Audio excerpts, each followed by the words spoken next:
దైవం సంక్షేమానికే నీ నయనం జనం వైపే నీ పాదం నువ్వు జనానికే అంకితం ప్రజల నీకు ప్రాణం నువ్వు ప్రత్యక్షంగా ప్రజావానైనవో సాక్ష్యమై స్వయంగా నిలబడ్డావో ముసలి ముతుకో బతుకుల సరవో వెనుకబడ్డ పల్లె భరోసవో కష్టాన్ని నమ్మిన జనముకు ఎనలేని సేవనందించినవో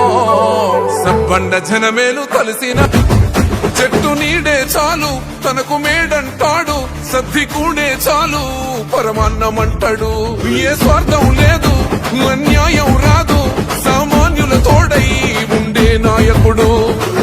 దర్శకుల కష్టం